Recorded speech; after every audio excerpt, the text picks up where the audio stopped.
Assalamualaikum warahmatullahi wabarakatuh. Bismillahirrahmanirrahim. Alhamdulillahirabbil alamin. Wassalatu wassalamu ala sayyidina Muhammadin wa ala alihi wa sahbihi ajma'in. Asyhadu an la ilaha illallah wahdahu la syarika lah wa asyhadu anna Muhammadan abduhu wa rasuluh. La haula wa la quwwata illa billahil aliyyil azim. Amma ba'du. Qala al-mu'allifu rahimahullahu ta'ala wa nafa'ana bihi wa bi'ulumihi fid dharaini amin amin ya rabbal alamin. Bismillahirrahmanirrahim. Masih dalam pengajian kitab Nahyatul Zen, Shahifah 132.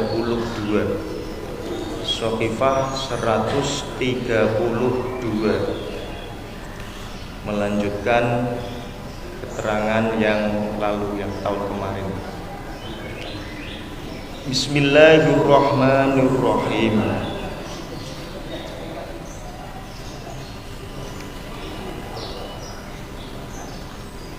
Baris kelima dari atas. Baris kelima dari atas. Bismillahirrahmanirrahim. Wa yusannu lil imami ay yaqifa quddamal maqami indal ka'bati bihaitsu yakunu al-maqamu bainahu wa bainal ka'bati wa ayastadira al-ma'mumuna haulaha.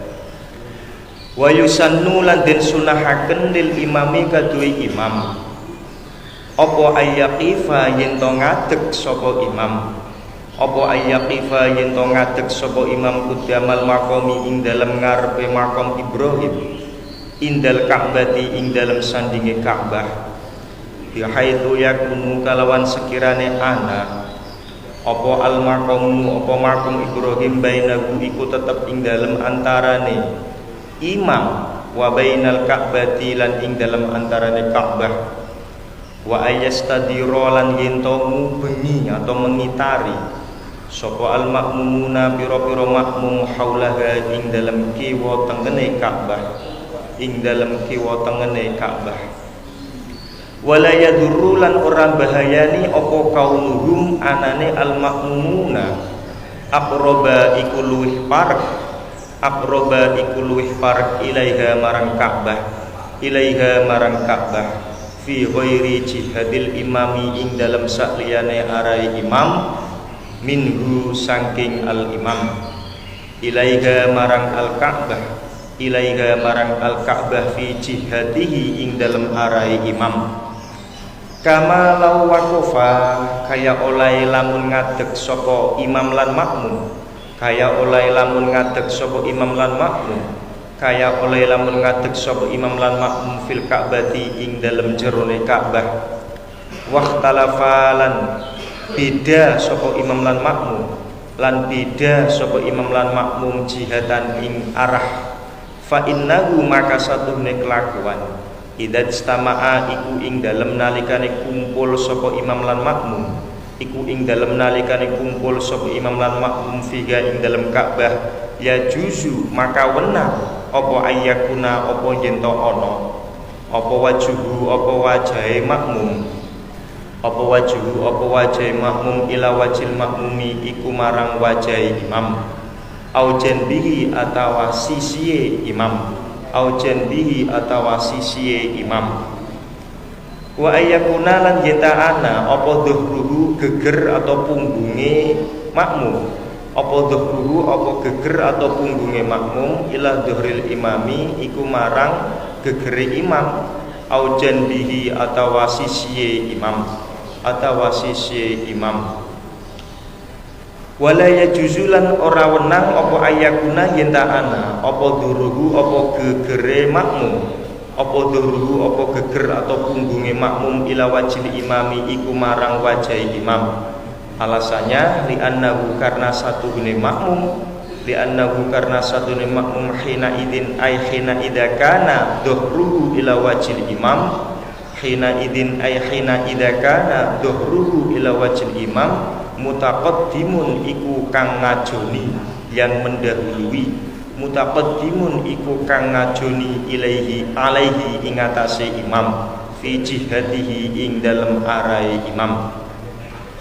Walau waqafa lan lamun ngadeg sapa al imamu imam fiha ing dalam Ka'bah, fiha ing dalam Ka'bah, wal makmumu hale utawi makmum, wal makmumu hale utawi makmum kharija iku tetep ing dalam jabane Ka'bah, iku tetep ing dalam jabane Ka'bah, jaza maka wenang apa wukuful imam fiha wal makmum kharijaha, jaza maka wenang apa wukuful imam fiha wal makmum kharijaha, walahulan iku tetep kaduwe makmum, walahulan iku wenang kaduwe makmum, walahulan iku wenang kaduwe makmum atawajjuhu utawi madhep ila aiti jihatin marang endi-endine arah sya'a kang kersa sapa makmum, sya'a kang kersa sapa makmum. Walau waqafa lan lamun ngadeg sapa makmum lan imam, lamun ngadeg sapa makmum lan imam bil aksi kelawan sewalike, kelawan sewalike, jaza maka wenang apa wuqufuhuma, jaza maka wenang apa wuqufuhuma bil aksi, jaza maka wenang apa wuqufuhuma bil aksi aidon hale malih.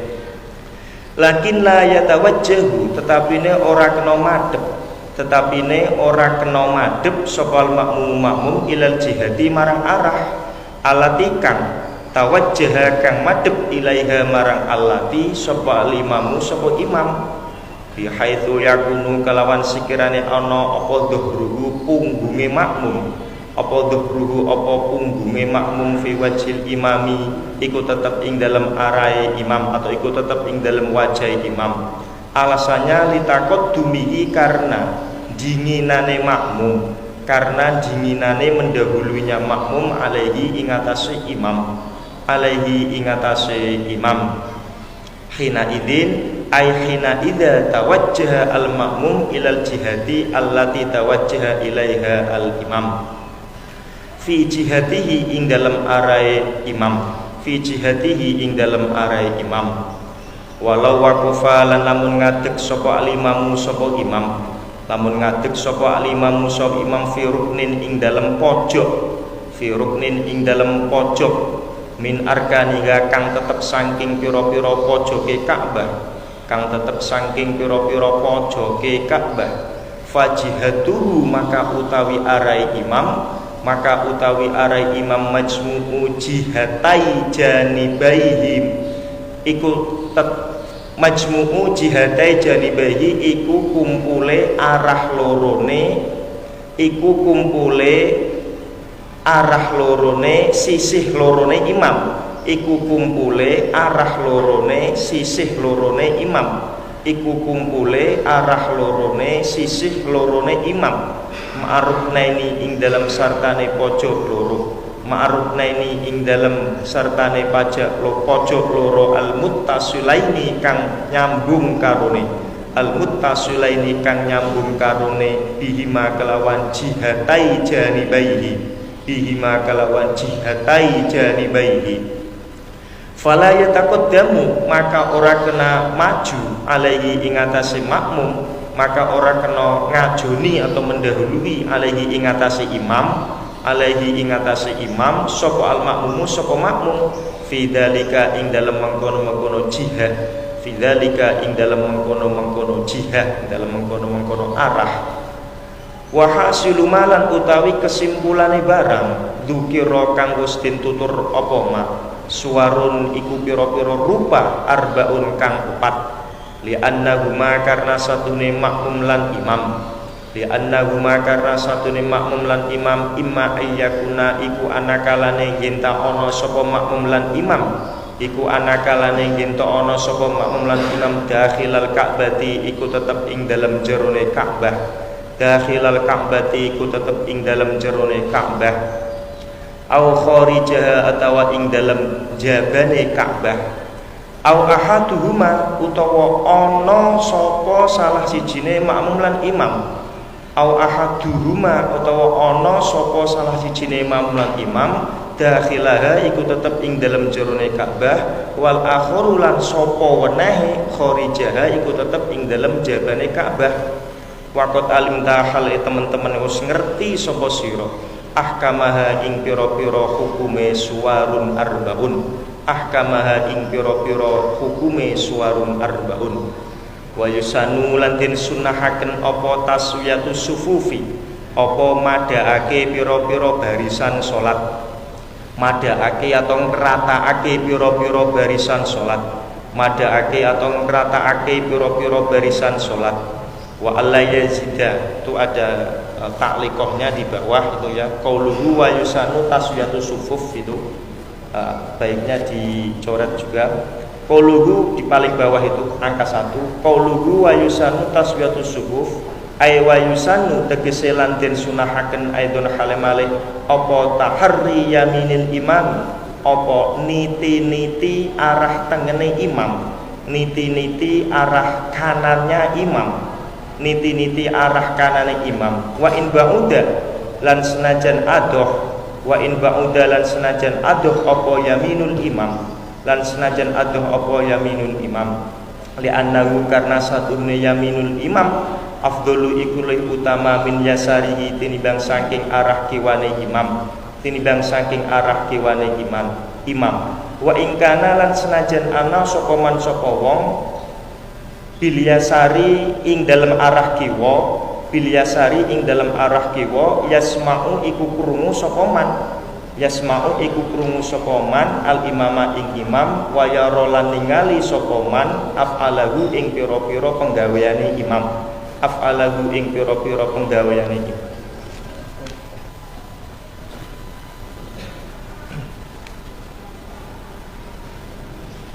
Af'alahu ing pira-pira penggaweane imam. Wa alla yazid, udah lanjut kembali ke atas. Wa alla yazida lan yento ora tambah, lan yento ora tambah apa ma apa jarak, apa ma apa barang atau jarak baina kulli saffaini kang tetep ing dalem antarane saben-saben saf loro, kang tetep ing dalem antarane saben-saben saf loro atau barisan salat loro, au syahsaini atawa awak-awakan loro, ala salasati adruin ing atase telu pira-pira dira, ing atase telu pira-pira dira. Wa illa lan lamun ora, wa illa lan lamun ora ai bi ayyazida ma baina kulli saffaini au syakhsaini ala salasati adruin.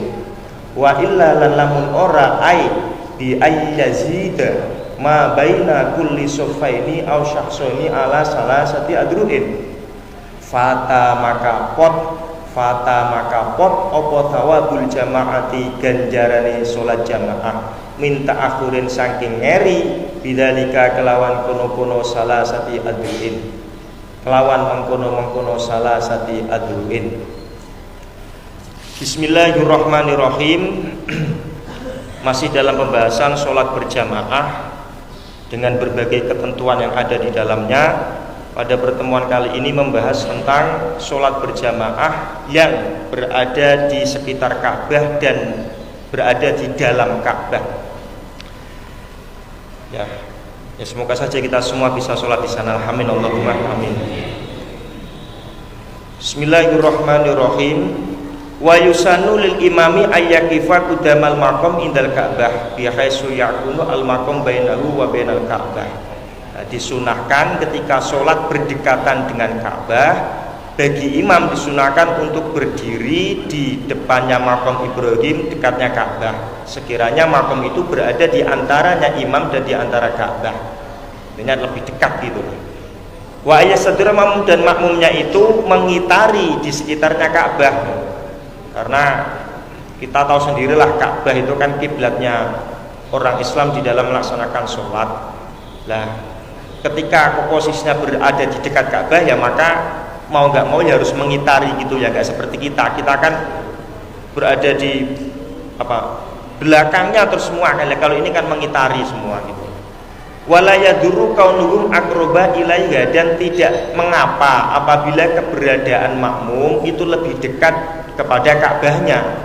Jadi tidak apa-apa jika berjamaah di dekat Ka'bah, keberadaan makmum itu lebih dekat kepada Ka'bahnya di dalam selain arahnya imam gitu. Jadi enggak mengapa, tidak apa-apa. Nah biasanya ya kalau kita bisa melaksanakan sholat bisa melaksanakan sholat di depan Ka'bah itu ya kalau nggak haji ya umroh gitu.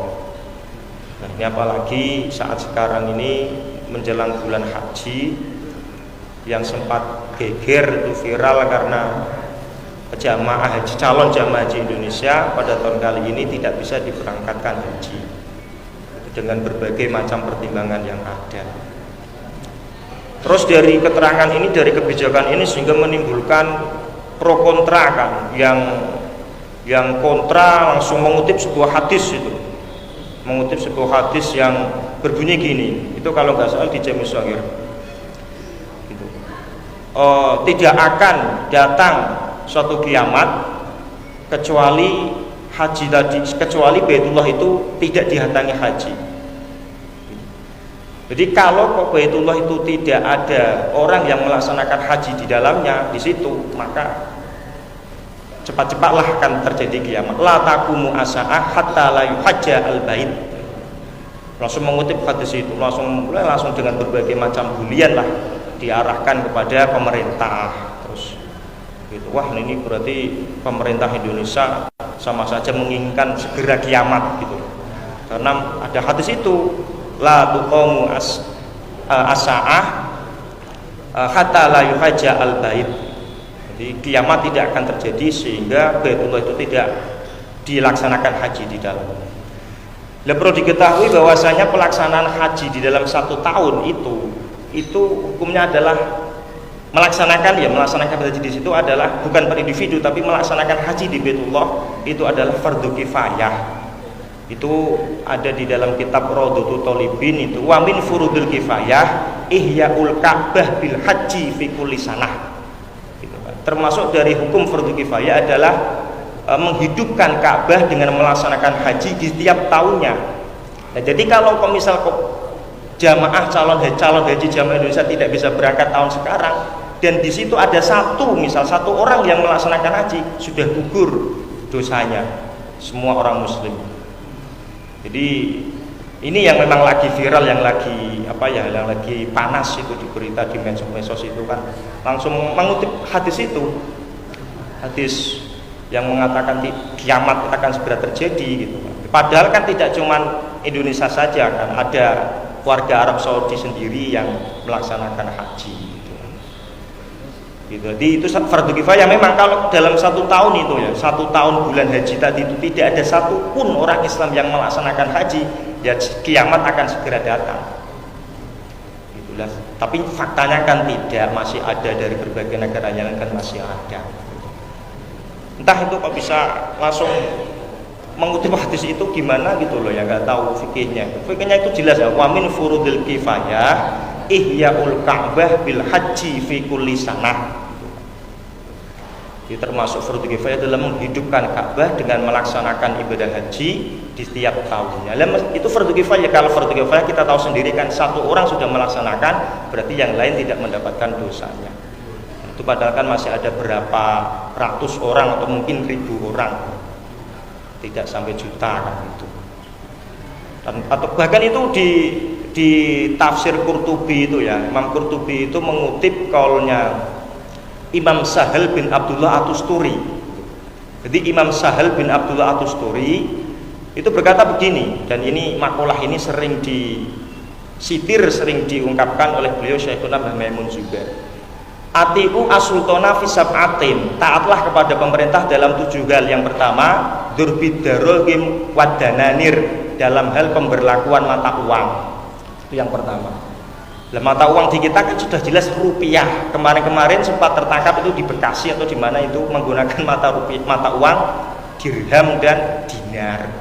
Ini sudah tidak taat pada pemerintah, ini sudah jelas.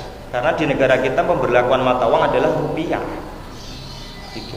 Terus selanjutnya adalah wal ahkam, dan beberapa hukum. Lah hukum di Indonesia kita itu bagaimana kita sudah tahu. Lah itu maka tetap harus taat kepada pemerintah itu. Terus wal jihad, wal makayil, wal auzan, alat ukur timbangan. Di kita, negara kita memakai alat ukurnya seperti kilometer, on dan sebagainya, kita memakai itu.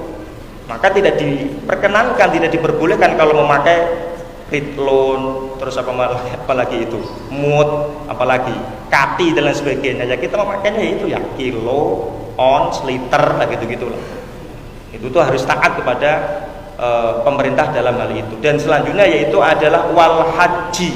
Nah, dalam pelaksanaan ibadah haji, terus wal idaini. Nah ini pemberlakuan jatuhnya hari raya Idul Fitri dan Idul Adha.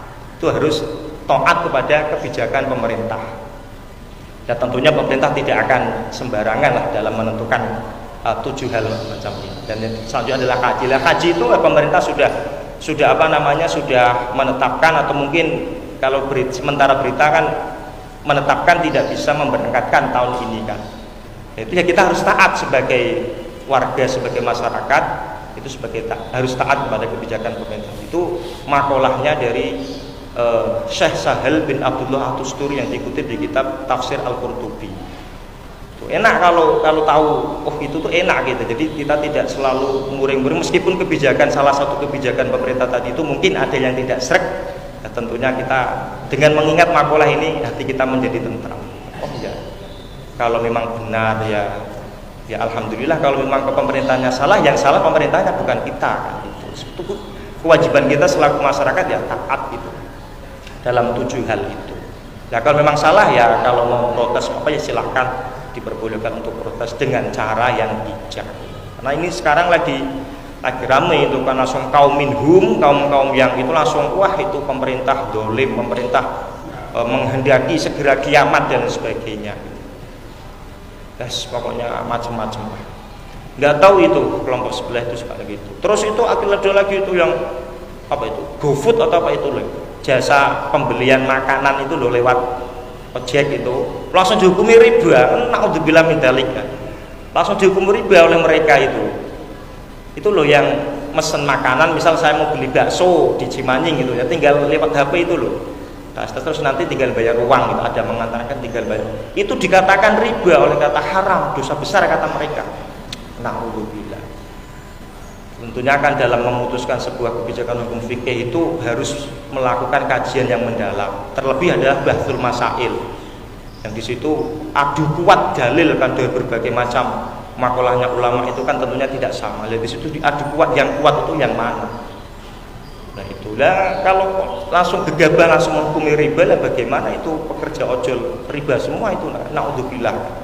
Tentunya kalau kita membuka dalam pembahasan itu, kita akan menemukan keterangan yang sangat soreh. Saya sekali lagi sangat soreh, sangat jelas sekali. Pembahasan itu sudah diterangkan di kitab Bughyatul Mustarsyidin. Itu tidak termasuk riba, namanya itu adalah wakalatul bai, jual beli dengan cara perwakilan. Itu kalau nggak salah redaksinya begini: lauqala li ghairihi istarli kadza bi kadza walam yuktihu syai'un fal muwakil, maka statusnya itu adalah muwakil gitu. Bukan riba, bukan. Kalau mengatakan riba bukan, nanti prosesnya itu saya hutang kepada tukang ojeknya, hutang sekian ribu, dan nanti ketika mengembalikan ada kelebihan terus dikatakan riba. Ini kan terlalu gegabah kalau langsung menghukumi riba. Jadi harus didalami yang lebih mendalam. Terus Bughyatul Mustarsyidin sudah sangat sore zaman dulu sudah diterangkan yang kayak gitu. Itu namanya wakalatul baik, bukan riba. Jadi memang untuk memutuskan suatu hukum terutama dalam fikih itu harus melalui kajian yang mendalam, tidak langsung mencomot satu hadis, 2 hadis, harus melalui makalah-makalah ulama yang ahli di dalamnya.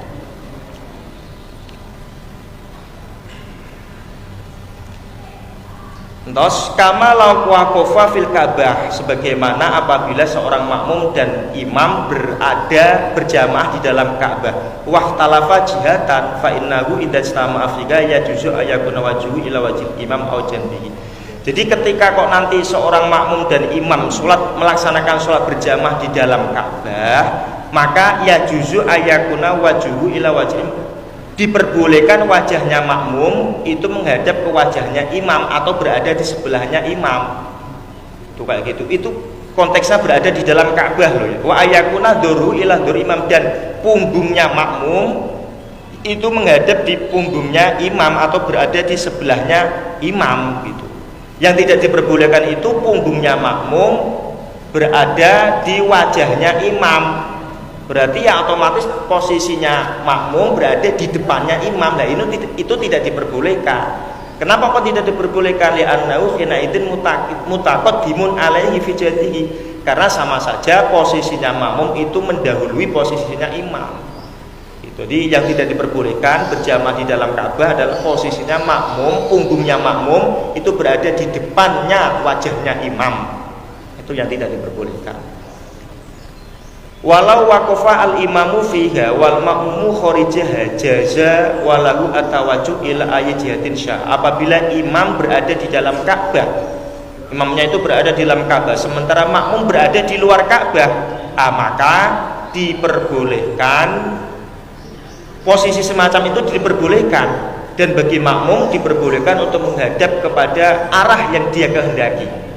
Bagi makmum diperbolehkan untuk menghadap ke arah yang dia kehendaki. Misal di dalam Ka'bah itu imamnya menghadap ke sini nih, imam ini ya, tapi ini berada dalam Ka'bah. Lah bagi makmum boleh, ini makmum di luar Ka'bah, boleh di sininya, boleh di sininya, boleh di sininya. Posisinya makmum itu di luar Ka'bah.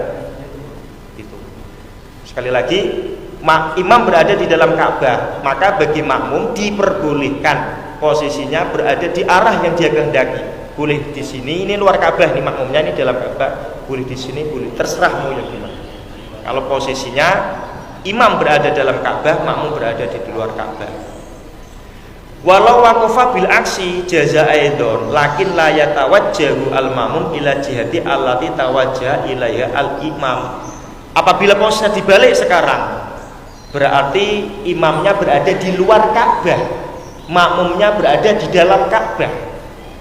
Nah ini fikih ya, jadi fikih itu tidak menutup berbagai kemungkinan gitu. Imamnya berada di luar Ka'bah, makmumnya berada di dalam Ka'bah. Nah, maka dalam posisi semacam ini itu juga diperbolehkan. Si makmum berada di bagian mana saja, berada di arah yang mana saja. Akan tetapi dengan catatan lakin la yatawajjahu al makmum ilal jihah allati tawajjaha ilaiha al imam. Akan tetapi makmum tidak diperbolehkan menghadap kepada arah di mana imam itu menghadap ke arah tersebut. Gitu. Bikhaitu yakunu duruhu fi wajhil imam. Sekiranya punggungnya makmum tadi itu berada di arahnya imam. Alasannya kenapa? Karena ya mendahuluinya makmum di dalam posisi berdirinya terhadap imam. Itu tidak diperbolehkan. Pokoknya terserah yang mana, asalkan tadi tidak diperbolehkan makmum itu menghadap ke arah di mana imam menghadap ke arah tersebut. Ini ya namanya fikih ya, yang lebih mendalam lagi. Lawang itu di mahali, di kulyubinya itu diterangkan hukum tawaf dengan cara terbang. Tawaf, ada orang sakti lah, terus tawafnya itu terbang, itu sah nggak tawafnya gitu? Dibahas itu di kulyubi, di hasyiahnya mahali itu. Jadi zaman dulu kan belum ada alat modern kayak sekarang lah, sakti bisa terbang gitu loh ya. Lah tawafnya itu terbang, diam saja terbang, itu sah atau tidak? Itu khilaf. Tapi yang tamat yang bisa dijaga adalah tetap sah itu tawaf. Jadi memang begitulah fikih dari berbagai macam pembahasan yang kadang lucu juga pembahasannya, tapi tetap ketemu jawabannya. Harus menemukan jawabannya. Kayak itu Imam Baidawi punya karomah, meninggal, terus jasadnya dimandikan dirinya sendiri. Ya karomah itu sah nggak itu? Padahal kan kewajiban memandikan itu bagi orang yang hidup. Ya kan ada seorang wali namanya Imam Baidawi itu di Kasifah diterangkan kan, punya karomah meninggal. Lah karomahnya itu memandikan jasadnya sendiri. Wah itu fikih mas fikih. Apa gitu. Padahal kan kita tahu kan kewajiban 4 itu mulosoro mayit ya. Merawat mayit yang 4 itu menyolatkan, memandikan, mengkafani, mengkubur itu kan bagi orang yang hidup. Dan ini yang mati itu sah atau tidak? Itu juga dibahas. Jadi tidak menutup kemungkinan hal-hal yang kadang jarang terjadi. Terus walau waqafa al-imamu fi ruknin min arkaniha fajihaduhu majmu'u jihatai janibahi ma'aruknani al-mutasilaini bihima fala yataqaddamu ali al-mamum fi dhalik. Sekarang posisinya jika imam itu berada di pojok, salah satu pojoknya Ka'bah. Ka'bah kan kotak ya, segi 4. Lah posisinya imam itu berada di pojoknya, itu pojoknya Ka'bah. Nah, berada di pojok ya. Nah, maka terus makmumnya itu nanti bagaimana? Nah, di sini terangkan fajihatuhu majmu'u jihadai janibahi ma'arufnani al-mutasilani. Maka arahnya imam yang diperhitungkan itu adalah antara pojok yang satu dengan pojok yang lain yang mutasil. Jadi misalkan segi 4 set. Lah imam di sini pojok sini ya. Maka yang diperhitungkan arahnya imam adalah dari pojok sini sampai sini. Jadi makmum nanti berada di sebelah sininya. Misal di sini juga boleh yang sejajar dengan pojok yang ada di sini atau di sini. Pokoknya imam di sini berada di pojok sebelah kiri. Lah yang pojok yang mutasil dengan sini yang sini berarti nanti imam makmum boleh berada di sini itu boleh. Itu kalau memang berada di Ka'bah sana, berada di sana gitu. Fala yataqaddamu ala makmum fi dzalika, maka tidak boleh makmum mendahului posisinya terhadap makmum di arah tersebut. Selain arah tersebut itu nanti tidak boleh. Itulah penjelasan tentang sholat berjamaah yang berada di dekat Ka'bah atau di dalam Ka'bah. Itu kayak gitu. Dulu waktu saya masih di pesantren ada pertanyaan yang nakal menurut saya. Pertanyaan gini, kalau sholat sambil terlentang dalam Ka'bah gimana? Kan atap Ka'bah juga Ka'bah gitu loh, juga kiblat, kan kubus ya, persegi 4. Lah atapnya kan tetap kiblat katanya kan. Lah terus terlentang, gini gimana? Ya posisinya sehingga tidak sakit, tetap sehat, bukan nggak ada udzur lah, karena itu tetap kiblat karena masih bagian dalam Ka'bah. Jadi terus tidur terlentang, itu bagaimana hukumnya? Itu sementara ini saya belum menemukan takbir yang sore ya. Menemukan keterangan yang membahas tentang itu loh. Sholat terlentang di dalam Ka'bah karena menganggap atap Ka'bah itu ya masih Ka'bah, masih kiblat. Itu belum menemukan, barangkali ya lain kali lah, belum menemukan sementara ini keterangan yang sore gitu. Lah macam-macam lah kalau kita membahas fikih itu. Astronot berada di bulan, kalau mau sholat menghadapnya kemana? Ka'bah di bawahnya. Begini atau gimana? Itu juga dibahas, masya Allah. Itulah yang mana waktu di pondok itu ya kadang pertanyaan nakal tapi ya memang perlu dijawab juga kayak gitu kan. Nah, cuman kalau yang ada di keterangan fikih itu sholat berada di dalam air, nah itu orang sakti menyelam ke air dia tidak mati, nah, terus di dalam air dalam lautan dia ingin melaksanakan sholat. Wah itu bagaimana? Harus tetap Ka'bah. Kalau dia tahu jihadul Ka'bah itu kemana, ya harus menghadap ke situ. Tetap ke arah kiblat tadi itu, ke arah Ka'bah. Itulah fikih sepanjang lebar kalau kita buka-buka di kitab fikih itu. Wa hasilu ma dzukira suwarun arbaun. Nah, kesimpulan dari keterangan yang sudah disebutkan maka menghasilkan 4 hal di dalam sholat berjamaah. Li'annahuma imma ayyakuna dakhilal Ka'bah aw kharijaha. Ada kalanya imam, salah satu dari imam atau makmum berada di dalam Ka'bah sedangkan yang lainnya berada di luar Ka'bah, atau salah satunya berada di dalam Ka'bah yang lainnya berada di luar Ka'bah. Dan itu hukumnya sudah dituturkan gitu kan. Jadi imam ada kalanya berada di dalam Ka'bah, makmum berada di luarnya. Makmum berada di dalam Ka'bah, imam berada di luar Ka'bah. Itu hukumnya sudah lewat. Lanjut, wa yusanu taswiyatu sufuf, disunahkan untuk merapatkan barisan sholat. Nah, ini kalau kita ingin membahas taswiyatu sufuf yang sebenarnya panjang lebar ini. Kita mungkin sudah tahu ya sebagian dari kita bahwa memaknai taswiyatu sufuf itu dengan salah satu sebagian dari saudara kita dengan kakinya itu loh ya, sehingga metentang gitu. Ada yang kayak gitu, maksudnya ada yang kayak gitu. Terus ada yang ini apa ini namanya ini, pundak kayak gini. Nah itu memang saya teliti itu kayak gitu, buka-buka itu memang khilaf, intinya khilaf ya. Memang ada yang memaknai bahwa apa namanya itu taswiyatu sufuf itu mata kakinya. Tapi ini sebagian kecil ulama, dan entah itu madzhab apa, saya juga kurang tahu, nama imamnya juga gak jelas itu dari madzhab mana kok. Cuma yang masyhur di kita di sarahnya Bukhari Fathul Bari ketika menerangkan ini adalah ininya. Itu cok metentang gitu loh ya, yang sebagian dilaksanakan oleh sebagian metentang gitu, apa kakinya antara satu dengan yang lain kayak gitu. Kalau kayak gitu kan repot. Kalau anak kecil nanti dibuat mainan itu di bawahnya. Ya. Kalau metentang kayak gitu loh. Itu rapat itu kayak gitu, artinya tidak ada selah antara orang yang melaksanakan sholat yang satu dengan yang lainnya itu ya ininya rapat itu kayak gitu. Itu tidak dengan metentang kayak gitu. Ya meskipun ada ulama yang berpendapat itu, tapi ya nggak tahu itu, masih sedikit lah ulama yang berpendapat gitu. Itu ada taklikohnya, ada catatan kakina di bawahnya itu aywa yusono aidun tahari yamin imam, disunahkan untuk apa ya, memenuhi arah kanannya imam. Pembahasan tentang barisan sholat sudah lewat ya, saya ulangi lagi. Kan gini sunahnya kan, imam terus misal nih zamannya banyak, terus makmum itu berada di belakangnya pas, terus penuhilah dulu yang arah kanan dulu. Misal kok panjang, penuhi dulu sampai yang panjang. Kalau sudah penuh, baru yang kirinya terus sampai penuh gitu. Nah di sini disunahkan wayusanu tahariya min imam, arah kanannya imam itu untuk dipenuhi dulu. Wa in ba'uda, meskipun panjang, meskipun jauh,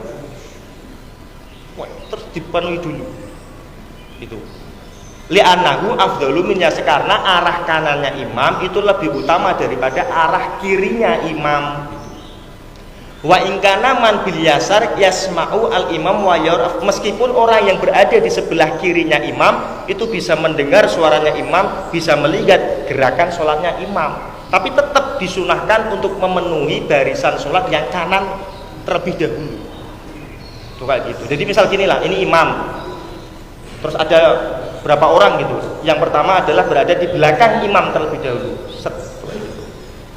Terus kanannya dulu. Kalau udah penuh baru kirinya. Sampai penuh. Ya terus ada lagi, berarti berada di belakang imam barisan yang kedua, terus kanannya lagi. Itu hukumnya adalah sunnah. Hukumnya adalah sunnah. Jadi taswiyatus sufuf itu sunnah, bukan wajib, tapi sunnahnya sangat sunnah sekali itu. Karena apa? Karena di sebagian kitab-kitab itu diterangkan kalau ke sholat berjamaah sopnya tidak rata, ada yang masih bolong-bolong, 27 derajat tidak akan didapatkan. Itu ada sebagian kitab yang menerangkan kayak gitu. Fadilahnya jamaah tidak akan didapatkan kalau sofnya itu masih bolong-bolong. Lah oleh karenanya imam itu disunahkan itu soft kalau di Kaliwungu soft harus rapat, lurus, rata gitu. Jadi sebelum imam mulai itu langsung dicek dulu lah, menghadap ke belakang, itu penuh dulu bentuklah baru melaksanakan sholat. Meskipun sunnah tapi nanti bisa menghilangkan fadilahnya jamaah kalau tidak taswiyatus sufuf. Terus wa ala yazida ma baina kulli sofaini aw sasoni ala salasati adluin, hendaknya antara satu sop yang satu dengan sop yang lain itu tidak melebihi 3 dirok ya. Kalau 1 dirok ya segini berarti 3-nya, pokoknya tidak melebihi dari 3 dirok. Kalau di musola kita, di masjid-masjid kita itu sudah cukup lah. Jadi jarak antara satu sop dengan sop yang lain itu hendaknya tidak melebihi 3 dirok. Ya kalau di masjid-masjid, kalau di musola sudah cukup itu, artinya tidak melebihi dari 3 dirok. Kalau 1 dirok itu kan 1 gini, tinggal dikalikan 3 saja gitu. Wa ila fata shabul jamaah, jika kok melebihi dari 3 dirok maka pahalanya jamaah tidak akan didapat. Jadi antara satu sop dengan sop yang lain kok jaraknya misal berapa? 5 meter gitu. Wah, jamaah tidak dapat fadilahnya jamaah itu. Tidak 27 derajat. Tidak, jadi tidak boleh melebihi dari 3 dirok gitu ya. Kalau di masjid-masjid dan musola kita sudah cukup, itu sudah memenuhi syarat. Sekiranya untuk bisa sujud sudah cukup gitulah. Untuk sujud, untuk rukuk sudah cukup keumuman orang gitu. Gitu. Jadi 27 derajat atau 25 derajat pahalanya berjamaah, itu menurut satu pendapat, satu keterangan di kitab fikih itu harus melaksanakan sunah-sunahnya jamaah. Salah satunya adalah taswiyatus sufuf, sofnya lurus, rapat dan rata. Itu sebagian. Wa yukrahu fiha umurun min ghail akhirih wallahu alam bishawab. Demikian kitab pengajian yang Husain. Mohon maaf jika ada kekeliruan, kekhilafan, kesalahan dari keterangan yang saya sampaikan. Saya mohon koreksi, nasihat dan bimbingan dari para masyayikh, para abah sekalian. Dari saya awalan wa akhiran wal afu minkum. Wassalamualaikum warahmatullahi wabarakatuh.